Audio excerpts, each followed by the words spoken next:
Our club has always been a forum for public figures, thought leaders, and decision makers to share their ideas. Here, we offer access to dynamic political, business, and public personalities. We are dedicated to encouraging debate on the issues that matter to this city, this province, and this country. The Canadian Club is one of the most important podiums anywhere in the world that a Canadian can speak to, tell Canadians what it is that they think, develop those thoughts. And so I want to thank you for that very, very much. Please join me in thanking our esteemed panelists today. Through our programs and events, including our youth and young leaders programs, our diversity partnerships, our joint events, and our media and social media opportunities, we offer you access to dynamic political, social, and business figures from abroad and right here at home. The platform from which the eloquence of Canada has flowed all of that time, whether it be business, education, politics, sports, arts, and culture. If someone wants to say something to Canadians about this country and about the future of this country, this is the venue you choose.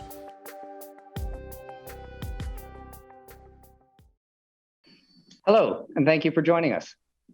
My name's Glenn Parkinson, and I'm an executive member of the Canadian Club of Toronto. We're glad you're here for our first virtual event of the club's 125th season. 18 months on, the effects of the pandemic continue to be felt. We've all had to think, act, work, and host differently as a result. Last season, the club adapted, and like so many of you, we showed resilience, hosting 80 online virtual events. We hope you joined us for at least one or two, and we thank you for joining us and spending some time with us today. Now, while we have the privilege and opportunity to gather again in person as we did last week, we also remain committed to offering an online experience for all of our guests from coast to coast. The pandemic has shown us how fragile international supply chains can be. Among other things, shortages of personal protective equipment, semiconductors, and even bicycles have brought this home. As lockdowns ease and Canadian businesses emerge from the disruption of the pandemic, many have already started rethinking and retooling their supply chain. Today, we're joined by Linda Seymour, President and CEO of HSBC Canada, and a panel of business leaders to discuss supply chains, their disruption through the pandemic, and how companies are navigating this fast-evolving landscape. But before we hear from our speakers, here's some information about how to participate with us. The click here to switch stream button helps if you find that your internet is slow. The video quality may decrease, but the audio quality should remain strong. Once you click on the questions tab, you can enter your questions in the window and they'll be sent to our moderator. The request help button, located in the bottom right corner of the page, is for technical support. Thanks to the generous sponsorship of EY, today's conversation is free of charge. We're grateful for the support of today's discussion. The Canadian Club is a nonprofit, and we've been gathering people together for 125 years. It's because of our sponsors, partners, and members that we're able to do so. So thank you for your continued support. Now, to introduce today's speakers. Linda Seymour is President and CEO of HSBC Canada. Before being named CEO in September 2020, Linda held several senior executive roles across the bank in her 30-year tenure, including Executive Vice President and Head of Commercial Banking. After her opening remarks, Linda will be joined for a conversation with three esteemed executives: Anna Sanchez, Executive Vice President of Metrican; Martin Lieberman, Managing Partner of Lamour Group; and Warren Spitz, Founder and CEO, UCS Forest Group of Companies. If you have a drink nearby, I'll ask you to join me in a toast to our country, to Canada. And now, Linda, I'll turn the Canadian Club podium over to you. Thanks, Glenn, and I'm delighted to be here today to host this panel. HSBC is Canada's leading international bank and #1 trade bank, offering superior global cash and liquidity management products and trade and receivables financing. Globally, we help companies trade across borders by removing complexity through technology and our local expertise in 64 markets. There is no one that is better placed to serve Canadian companies that are doing business here at home or internationally. And that means that our clients and I spend a lot of time thinking about what's going on in the world and how that will impact their businesses. So I am pleased to host this panel of successful Canadian headquartered, family-owned international businesses. These are companies that have been thriving in the face of some pretty daunting challenges. But before we hear their stories, I'd like to set the scene a little. I don't think there's a person here today that hasn't faced an empty shelf where there probably should have been toilet paper, or wanted to purchase a bicycle and there is just no bicycles to purchase, or had an appliance break and had to wait extremely long lead times in order to purchase a new one, or perhaps in your own manufacturing process, missing key components. Today, in emerging markets where many of our goods are manufactured, the gap between new orders and output has been hovering around zero as producers catch up with orders. And most Asian economies have order backlogs now below the global average. And in mainland China, Vietnam, India, and Thailand, they're back below pre-pandemic averages. However, delivery times have lengthened since the beginning of the year and are far more extended in developed economies, much worse than even during the peak lockdown, with the lack of critical parts curbing manufacturing output. The key challenge today is shipping. In the first half of this year, global merchandise trade rose above its pre-pandemic peak. In fact, the WTO says it's on track to be the biggest jump since 2010. In the first 7 months of this year, the volume of goods traded from Asia to North America was about 1.3 times what it was pre-pandemic, even before we hit peak season for container shipping. The ports of LA and Long Beach are the most congested globally, with vessels typically waiting over 10 days to berth, compared to less than 2 days at this time last year. Trucking is facing similar challenges. In the US, average active truck utilization is around 100%. That higher demand is also having an impact on our ability to ship goods from Canada to Asia. The volume of empty shipping containers leaving the Port of Vancouver is soaring as shipping companies pay for them to be sent to Asia empty so that they can be filled faster for the trip back. And lower than expected exports continue to weigh on trade's net contribution to Canada's GDP. Fortunately, the rollout of safe and effective vaccines is now high or rising in many countries around the world. And it's been quite successful in Canada. Despite the fourth wave, we've also seen small business sentiment recover from pandemic lows. Trade and services had been severely curtailed by travel restrictions and is now recovering now that those restrictions are starting to lift. And we predict global GDP growth of 5.7% for 2021. While we expect it to slow in 2022, it will remain above the pre-pandemic trend for many countries. Here in Canada, we expect a solid consumer-led recovery this year. Next year, business investment is likely to make its first positive contribution to annual GDP growth in 3 years, with gains in non-residential construction, machinery and equipment, and intellectual property. In 2023, consumption should grow more slowly, and business investment and government spending will also support GDP growth. For decades, manufacturing has run efficiently on just-in-time inventory control, which minimizes costs, eliminates waste, and improves efficiency. But it relies on seamless movement of inputs around the world and creates risks of shortages when trade is disrupted, as it has been for the last 18 months. Many companies are shifting to just-in-case manufacturing, where components are stockpiled. This is costly, isn't feasible for all industries, and could lead to excess supply once demand normalizes. But the strained global supply chain presents an opportunity for producers closer to home, for whom a lack of containers is less of an issue. Canada is a small market. As a Canadian company, after a certain point, if you want to grow, you need to look outside our borders. Increased trade to faster growing global markets can help secure Canada's long-term economic well-being. Export Development Canada estimates that we're undershooting our current export potential by nearly $50 billion a year, and argues that we have room to roughly quadruple exports over the next 30 years. That's equivalent to about 9% of total exports in 2019. With trade agreements with 51 countries, there are ample opportunities for Canadian companies to source more affordable materials from other countries, branch out into new markets, and explore the world. And globally, trade liberalization efforts are continuing. For example, the Comprehensive and Progressive Agreement for Trans-Pacific Partnership has been ratified by 8 countries, including Canada. There are just 3 countries yet to ratify and 6 additional potential candidates to join. And the Canada-UK Trade Continuity Agreement came into force earlier this year and could be concluded as early as the end of this year. I acknowledge engaging internationally involves risks and barriers.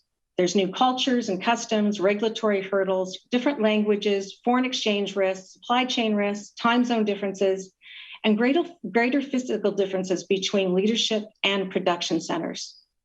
But you shouldn't and don't have to do it alone. You need good advisors and partners with on-the-ground knowledge of the markets you are considering and practical tools to help you manage the risks, both of which HSBC delivers through our global network, helping to limit the risk for our customers and their suppliers. I try to speak to a customer every day. I am absolutely amazed by the agility that the Canadian companies have shown over the past 18 months. And the thing I hear time and time again is that they just get on with it and get it done. That might mean changing their product mix, diversifying supply chains, bringing in new technology to make their operations more efficient, building online stores, and even changing who their customers are, selling to new customers.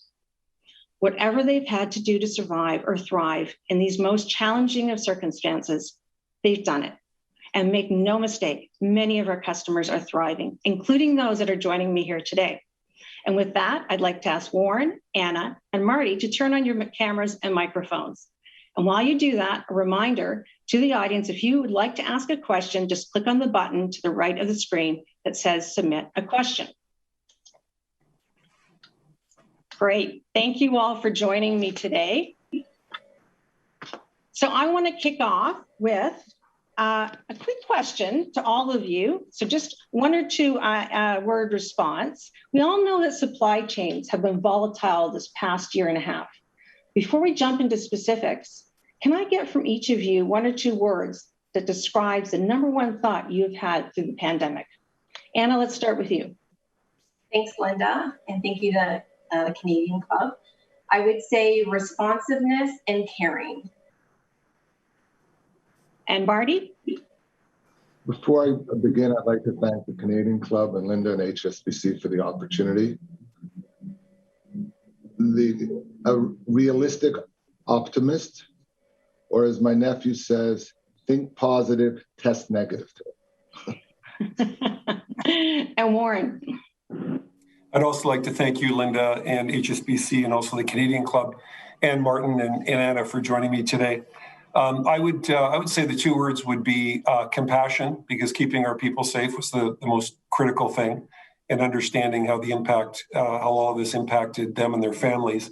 And the other is just maniacal focus on the business and all aspects of the business.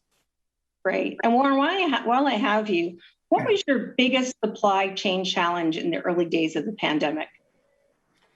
Well, ours has been, like probably so many, I would call it a whiplash. There were really very few supply chain issues in the first few months of the pandemic because there was very little demand.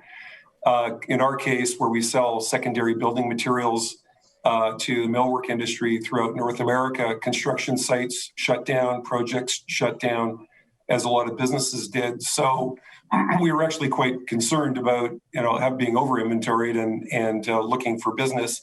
And that, of course, pivoted in the summer when people, due to the lockdown, became, very focused on their, work from home and their lives at home. And so it changed overnight. And since then, we've just seen unprecedented demand. So what we've done basically is the same things I think a lot of businesses have had to do, that were in the right space where they had demand, and that is to build inventories, work closely with suppliers, take all the allocation that we could, and then do whatever triage we needed to do to service our customers throughout the demand boom. Great. And Marty, maybe next to you, what was your biggest supply chain challenge in the early days of the pandemic? Hoping that there's a future, but Lamour is a global company through its ownership of Terramar, Thurlow, BL Intimates, as Canada's largest importer of basic socks, underwear, and intimate garments for like Joe Fresh, New Balance, Fajar, Bench, and Thurlow. Our initial goal when the whole situation arose was not to panic and recognize through a disciplined approach we can navigate this huge challenge.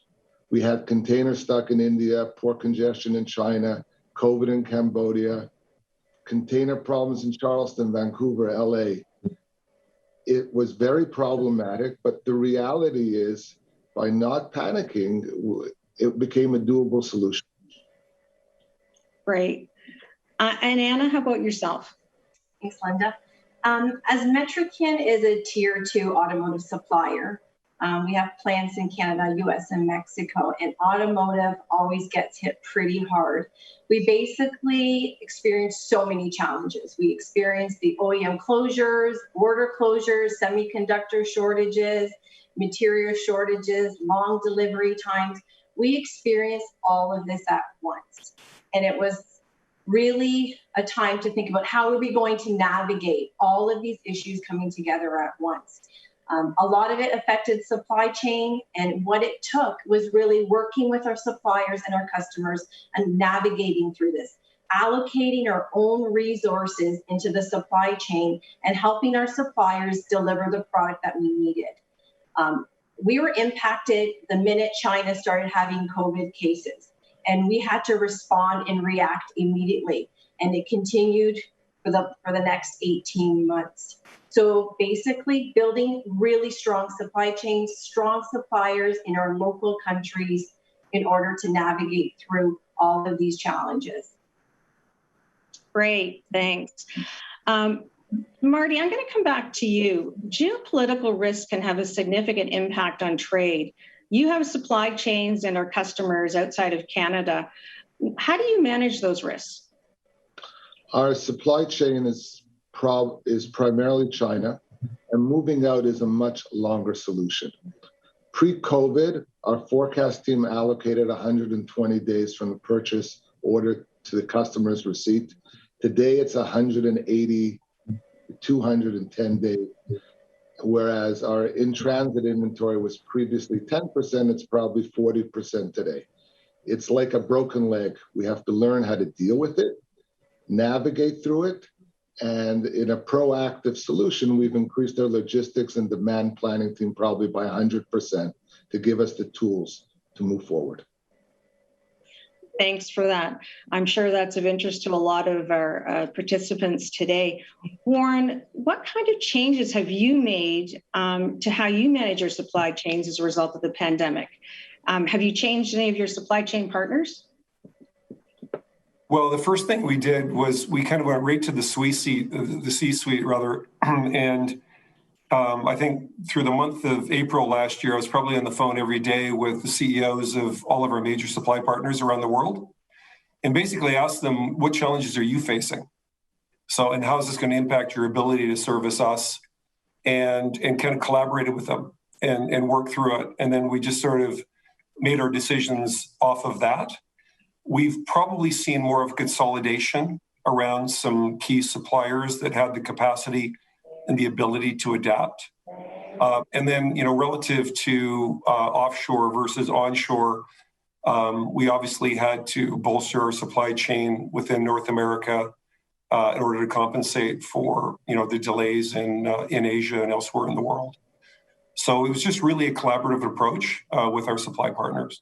And just curious, in those early days when you reached out to the C-suite, did you feel it was there was a different relationship building because everybody was kind of in the same boat of trying to figure out how to navigate the early days of the pandemic? Absolutely. In fact, it was quite surprising because some of the CEOs that I reached out to, I mean, some of which I knew, but I didn't know them all. And, we brought together teams, so CFOs, operations leads, and so on, and had these collaborative meetings. And some of them were quite surprised and grateful that we went to the effort to have those meetings, and it deepened those relationships. And it's going to carry forward. I mean, it's helped us in terms of managing our business, and obviously a huge emphasis on S&OP. I mean, and the use of technology in order to, to create the data that we needed to support that. That's great. Anna, what other trends in supply chains are you watching closely, and what do they mean for your business and the Canadian economy?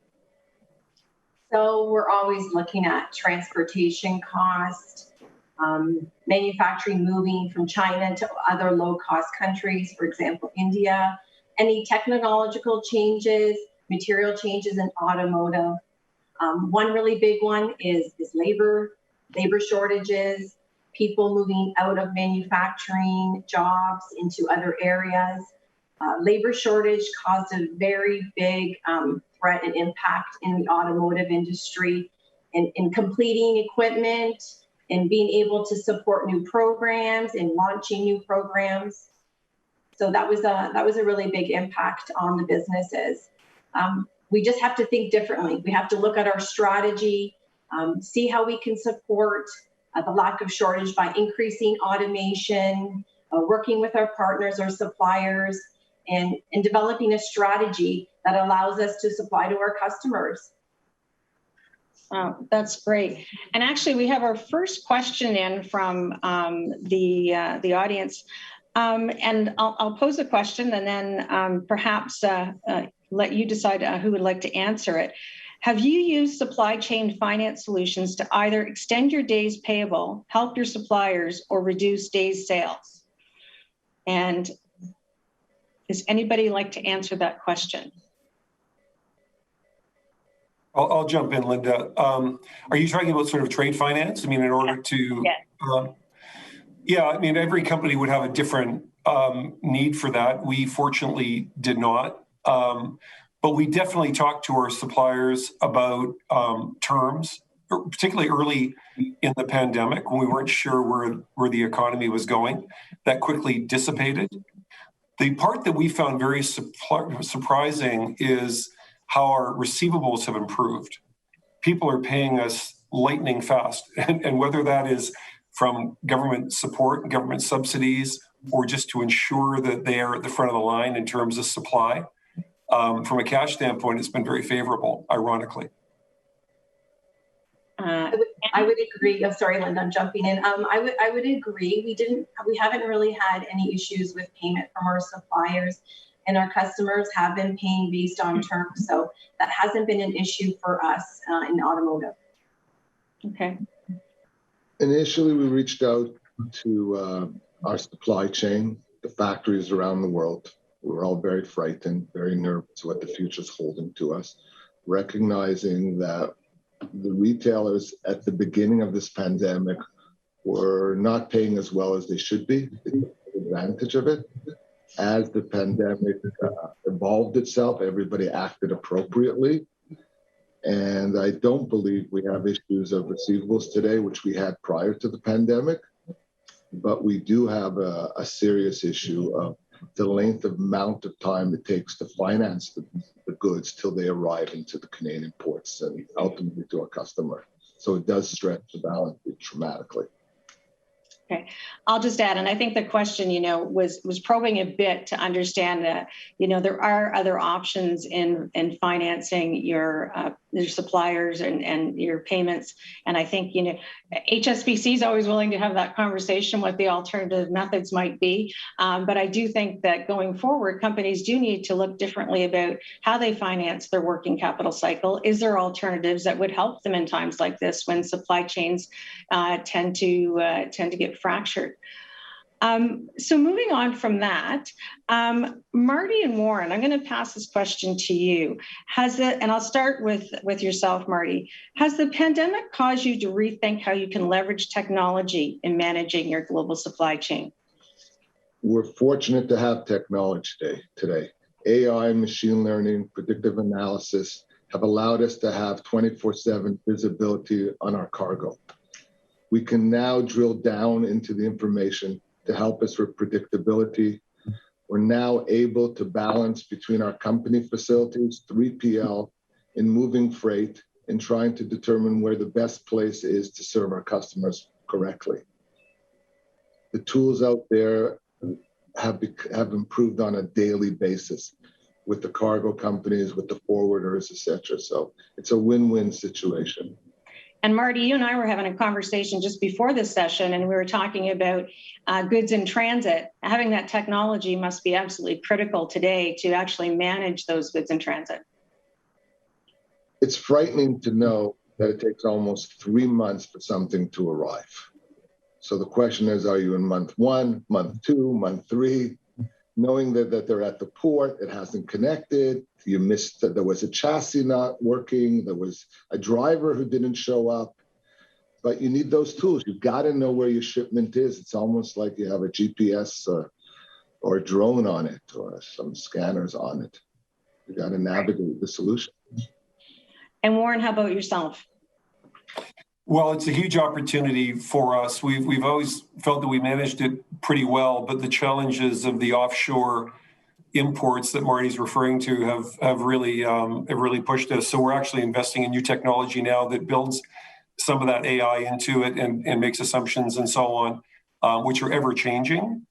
But Marty, I may reach out to you after this call to find out what you guys are using. But it's very challenging right now to monitor shipments coming in from around the world and just to understand what the risks are, because they're at every level. I mean, there's the ships loading, obviously offshore, there's the travel time, there's the port waits, and then getting a truck under the containers.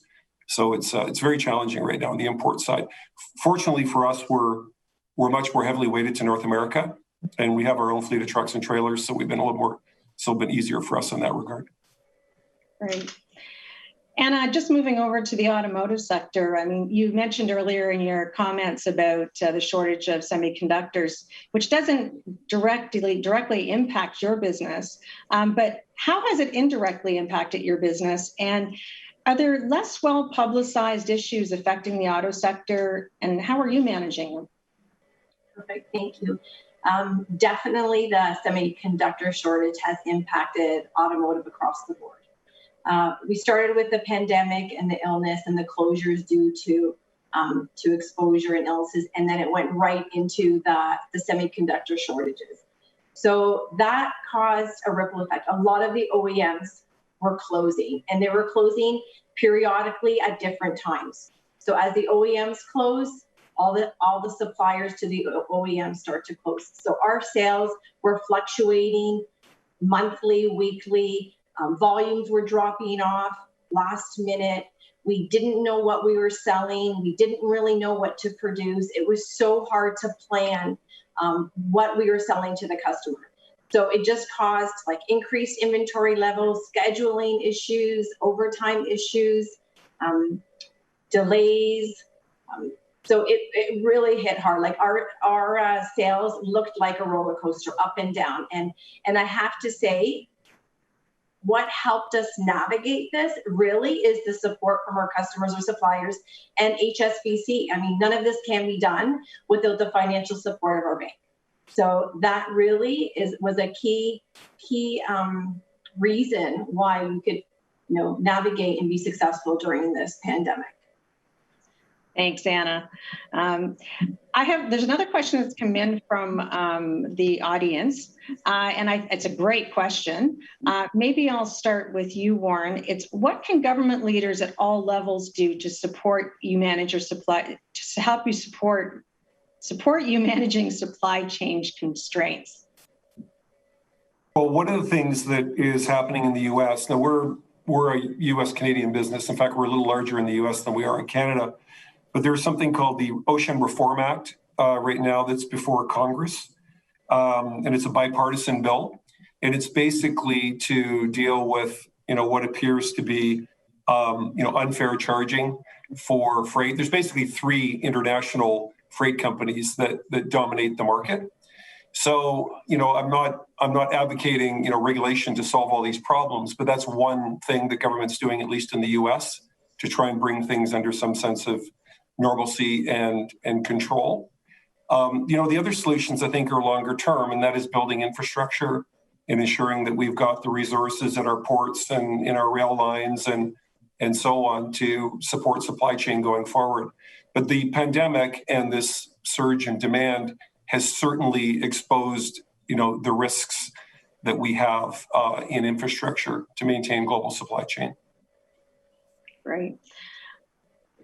And Marty, did you want to add anything on that? Yeah, I read this morning that Biden opened the ports 24/7. We alluded to it earlier. Canada could open our ports 24/7 to allow an ease of flow of goods into the ports.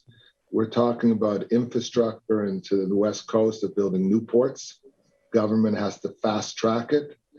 The government has to realize that they're losing money daily by this supply chain issue, and probably has to create some sort of government task force, ASAP, to facilitate making it happen as fast as they can through regulation and through improvements.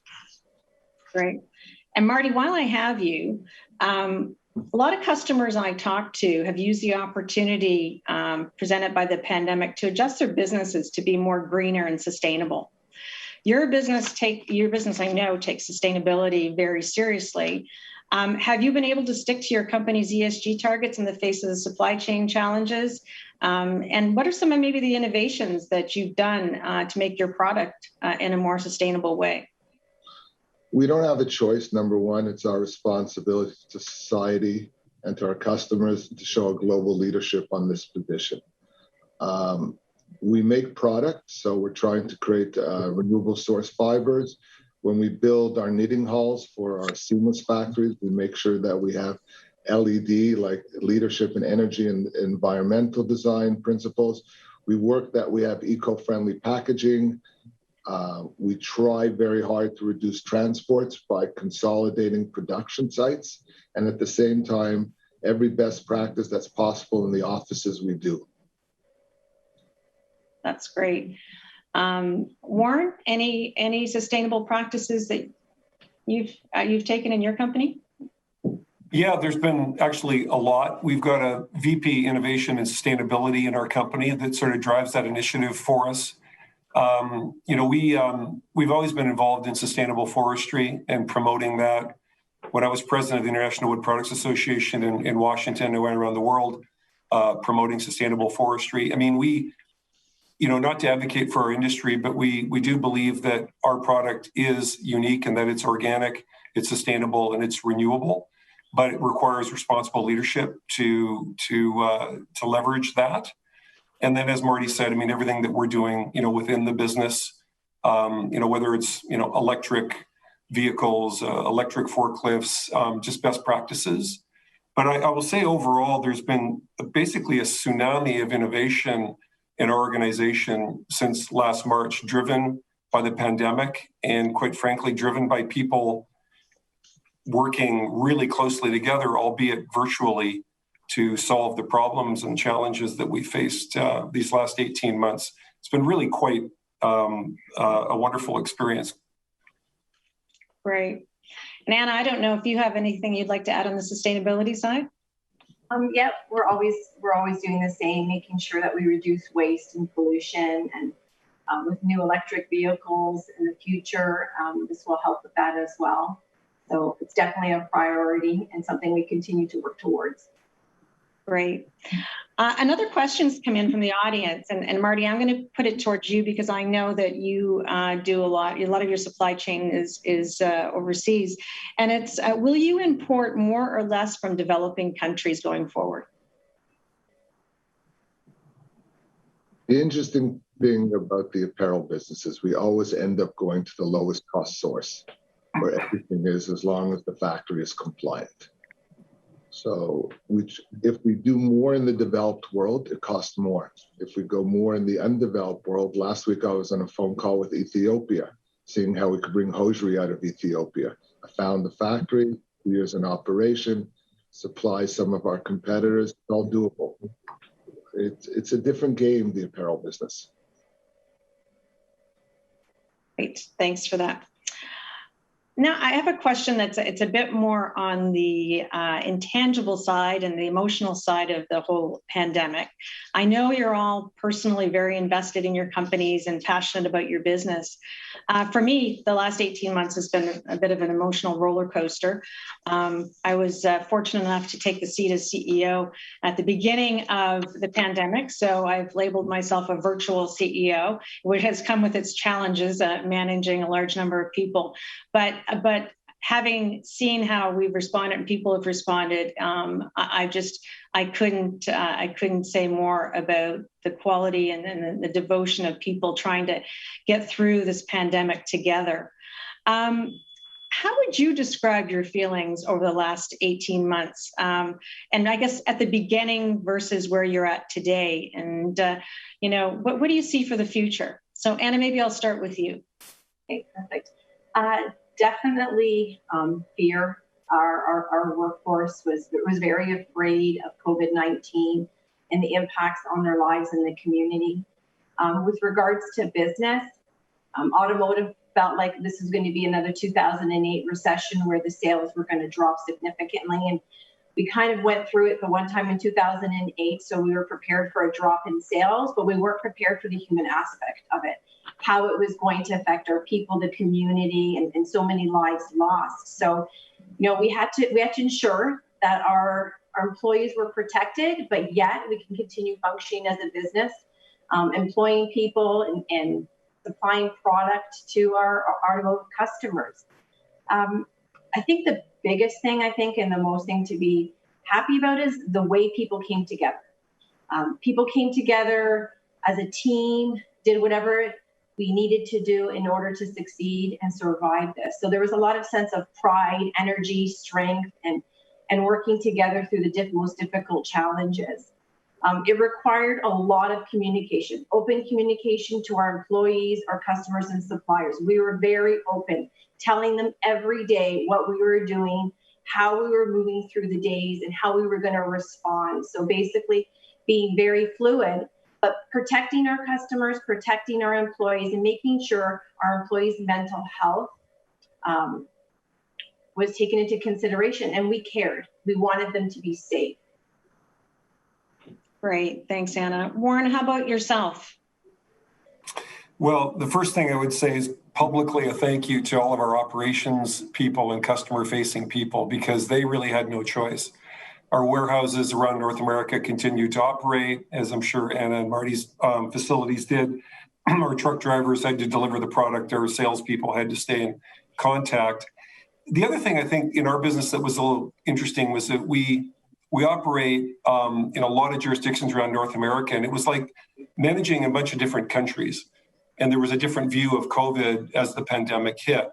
And just some of our operations include California and Utah and Washington State. And then Canada had more of a common approach to it, but in the US it was quite diverse. And so we had to manage our people and their expectations and our customers' expectations very much regionally through the whole pandemic, which was a challenge.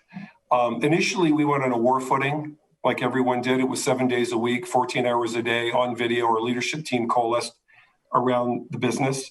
But as Anna was pointing out, it was really over communication. It was town halls, virtual town halls. It was recorded videos. We communicated to our employees with messages, Charlie McCaskey and people like that daily for months and months and months, daily communiques of support and encouragement. And the same with our customers and suppliers. We sent communiques out 3 days a week, which we'd never done before, just communicating.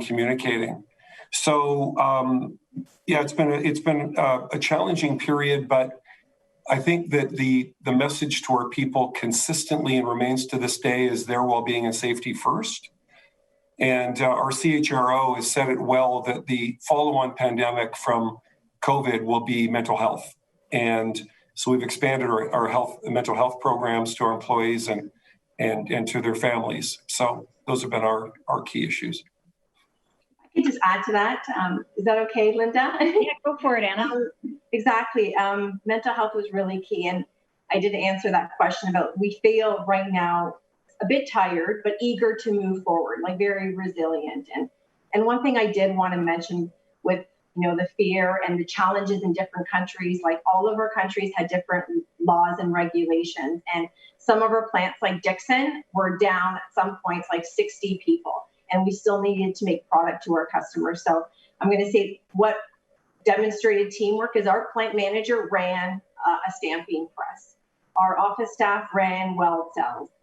We did whatever it took in order to supply our customer and make sure that our people were safe at the same time. Right. And Marty, did you want to add to that what your thoughts were 18 months ago and feelings? The past 18 months were very scary. It was an also an unsettling time for business, especially the businesses, especially the people that work in the business and the team that were employed on a daily basis. There's not a single day where we don't hear about the mental aspects for our employees and the team, how COVID has affected them. However, my parents have taught their children to never panic and to work diligently to break down each challenge into components. We work together as a team tirelessly 24/7 to make this happen. And we also understood that depression and anxiety was on top of the list of everybody. And as a family, we took the position to never cut salaries for any individual during this pandemic, as financial security was probably the biggest cause of stress. About the future you talked about earlier, we're super excited. We feel there's a wonderful future ahead of us. And we know that growth can be achieved, but you got to be patient, you got to be resilient, but you have to have a clear mind and simple messages, don't panic. I couldn't agree more with all of you. And I think that, looking back on this, there's so many lessons that we learned and things that we, didn't have the burning platform to do, whether it was be more agile in our business or, we're looking at the way we work in the future. And, hybrid working is the new way. And in fact, in the past, people questioned whether it was effective or not. And I think I'm very proud to say at the bank that we're actually implementing hybrid working, and we've seen great productivity from our people, and they appreciate the flexibility and the time they've had with their families and being able to get a little bit more balance in their day. So I think we have to remember all the positives out of this and not lose them as we move forward into what I think is going to be a pretty good period of growth. We've had one other question come in from the audience, and it's, will Canada face the same shipping issues as the UK? And how much should we worry about rail capacity? And I'll suggest perhaps the rail capacity might be the bigger question for Canada, but would anyone, Anna, would you like to take that question? We don't use rail so much. So our transportation has been affected, definitely. Will it continue to be? I hope not, when the supply chain issues start to sort itself out. Our transportation is typically from China to US and Canada and Mexico and all those related countries. We've had delays, but we haven't experienced something of that significance. Marty, Warren, I don't know if you want to comment on your usage of rail, if any. I can't comment that much about rail, but I can add on to what Anna said. In terms of freight, the freight costs are going down as of a few days ago. We hit almost 19,000 to the port of LA. It's 9,500. Shanghai, Vancouver was nearing 20,000. It's now less than 10,000. So we are seeing reductions and we are seeing corrections within the system, but time delays are not getting any better. Okay. So Linda, we use rail quite a bit. Our rail service has remained quite good. However, Canada being long and narrow, whenever there's a disruption, like in Montreal, where the port closed for a while and so on, it was very, very challenging to get things on rail and across the country. Obviously, In terms of the previous question, and sort of looking forward, I just thought I'd mention the things that we're keeping our eye on as an organization, in addition to COVID, obviously, and supply chain, which we're talking about today, is obviously inflation, which I think is going to continue with us for a while, which is a concern of what that impact will have on the economy. Ultimately, interest rates and the impact of interest rates on the inflation. And then, of course, labor. And I'm sure everybody's experiencing that. I mean, it is just very challenging to get labor right now, particularly in operations. Truck drivers are the rock stars of the workforce right now, if you can find them. So it all kind of relates to rail and transportation at all levels. Warren, you talked a little bit before about the ups and downs of lumber prices. How do you prepare yourself for that as a business owner? And obviously you stay close to your management team, but it was pretty surprising how quickly it ticked up and came back down. How do you manage that? How do you think about it in the future? Well, our business is less on the commodity side. Our key lumber product is hardwood lumber, which is much more stable than softwood. Production is much more fragmented, and then the whole range of panel products and so on. But softwood lumber did catch us off guard.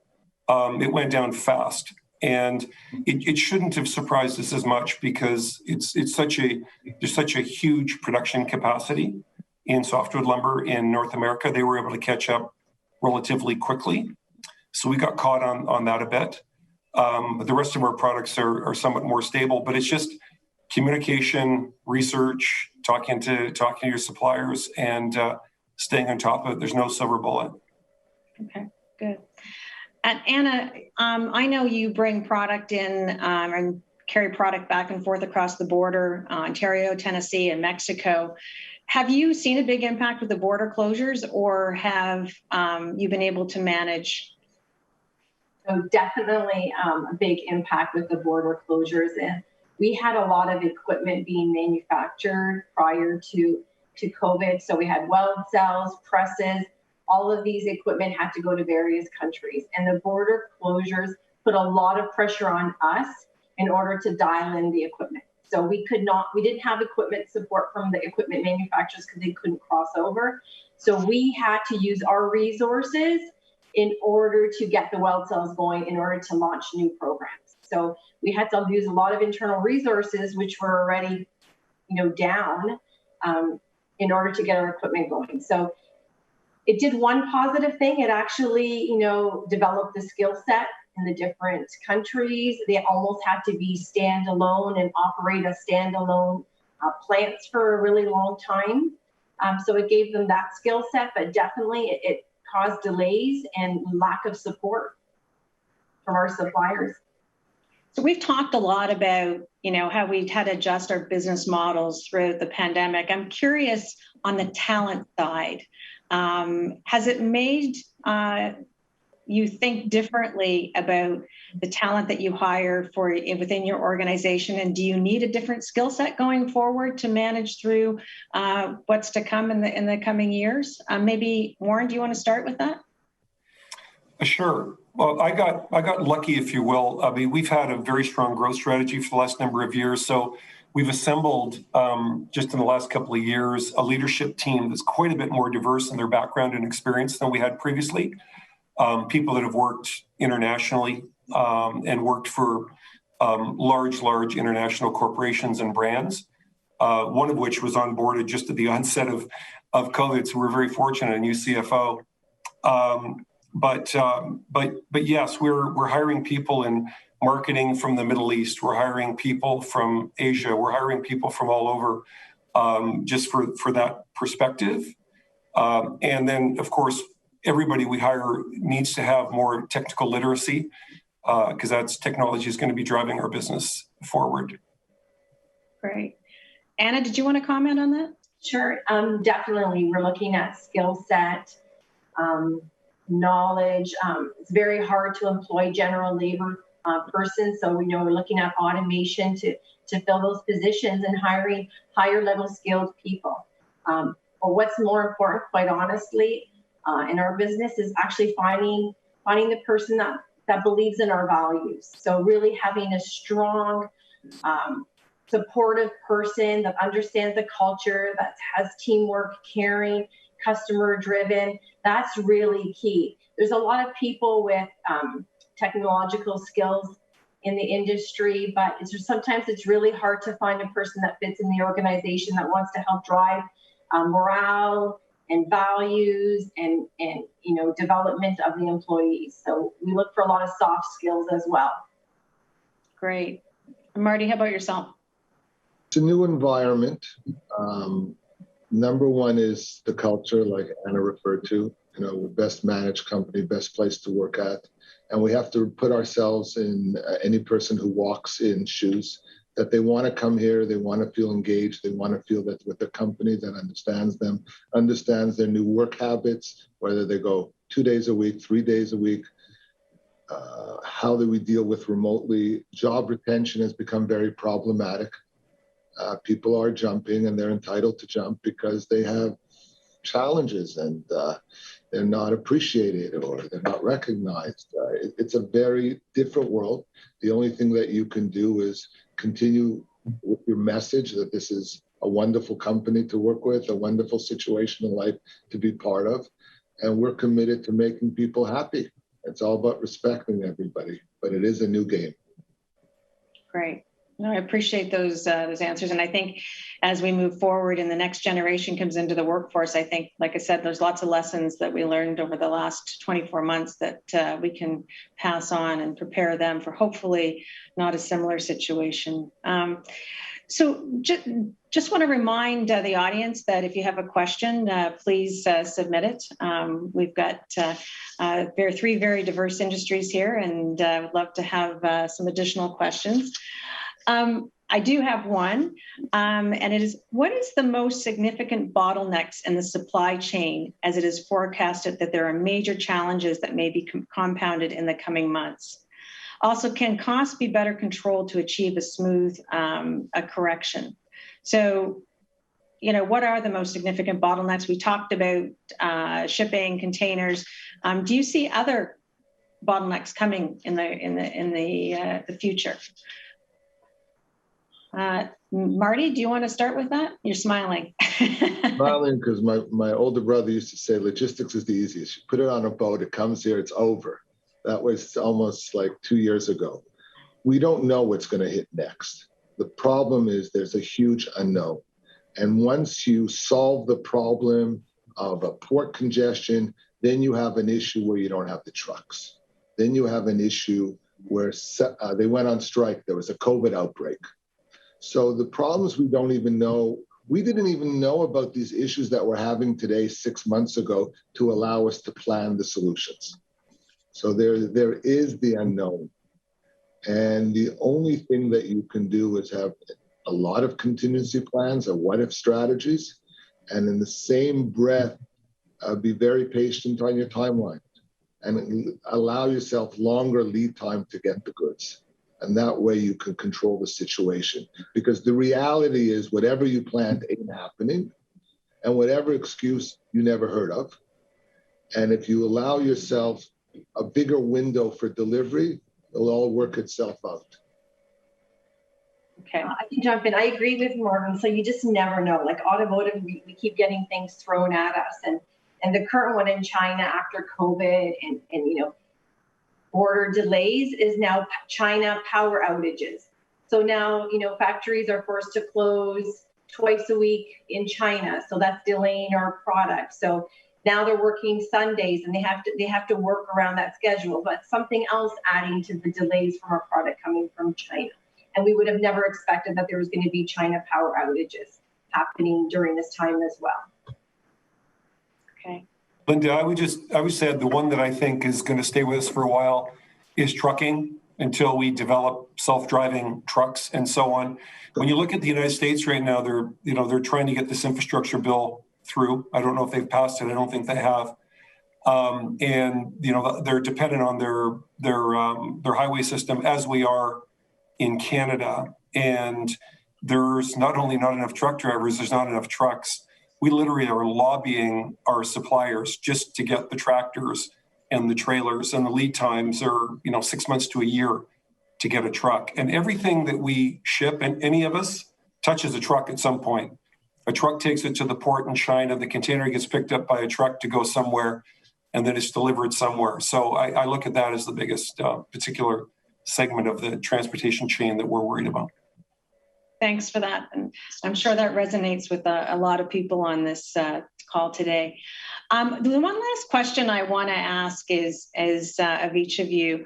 There's been we've talked lots about the business issues and consumer impacts of the supply chain stresses. But briefly, what are the societal issues that you see stemming from this? And Warren, maybe you can start. Well, from a business standpoint, obviously there was huge winners and losers. And for those of us who have been very busy through the pandemic, I think we consider ourselves lucky, not smart. There's lots of people who are running great businesses, restaurants, hotels, and so on, that just got completely sideswiped and nothing of their own making. On a societal standpoint, obviously, anything that impacts the world impacts the disadvantaged to a larger degree. And we've seen that for people that they're living in, smaller homes or smaller condos, or don't have daycare or don't have childcare. And they've just been impacted so much more than people that have greater resources. So I think it's extremely unfortunate that the disadvantaged have borne the brunt of this. And I'm glad that governments have supported those people to the degree that they have. With the one little thing I would say that is a positive from the pandemic is the way that we have dealt with it as a society gives us hope that we can also tackle major problems going forward, including climate change, that we can rally around a particular, call it existential issue and deal with it. Yeah, that's great. Anna, did you want to add anything quickly? Yeah, very similar to Warren. So like the financial strain on a lot of people in society, adding to the mental health issues. So I feel like very traumatic for some families and some businesses, people losing their businesses that have been in existence for 40, 50 years. So really the mental health impact of COVID was severe in our society. And to Warren's point, in some areas it's made us stronger. So we know how to deal with these type of pandemics or issues, and we're able to move forward. Great. And Marty, I'll give you the last word. I reiterate what Warren and Anna said. There's been it's not fair. It's just not fair. People have beautiful businesses and beautiful lives, and they woke up one day and COVID hit them. They did nothing wrong. They worked like animals. They worked very hard their entire life, and something comes out of nowhere, and all of a sudden they're wiped out. So we have a tremendous mental stress. We have families that still don't leave their homes. We have countries where the vaccine's not there. It's not readily available. The poverty, the rich-poor issue has grown dramatically, but we live with hope, and we're confident that we'll see a brighter future. Great. I want to thank you all for joining me today. I see Glenn's come back on the screen, and I'm going to pass over to him. But again, a thank you, and I think your stories resonated probably with lots of people on this event today. So Glenn, over to you. Thank you, Linda. And first off, guests, thank you for spending this hour with us today. I hope you enjoyed it. To Linda, Anna, Martin, and Warren, thank you for joining us and leading such an engaging and really practical discussion. I'm sure many of the leaders on the call today were identifying with and inspired by your experiences and the human aspects and the forward-looking thoughts. So thank you again for a terrific discussion. Thanks again to EY for sponsoring today's event. Our events would not be possible without sponsors, so thank you for your continued generosity. Thank you to our AV supplier, Van Valkenburg Communications, and LiveMeeting.ca for making it possible for us to come together today. Guests, I hope you'll join us for some of our upcoming events. On Wednesday, October the 20th, we host Ontario Minister of Long-Term Care, the Honourable Rod Phillips, for a discussion on how the province is taking further actions to protect long-term care home residents and staff. And then on October 26th, we'll hear from Patricia Gauthier, Moderna's country general manager for Canada, on how they're building up to help more Canadians. And to learn more about upcoming events, explore our newly designed website at canadianclub.org. Browse our rich archive of past events, check out our new and updated membership categories and enhanced benefits. Please consider becoming a member and supporting our club's work. So once again, guests, thank you for joining us. Please stay healthy and safe.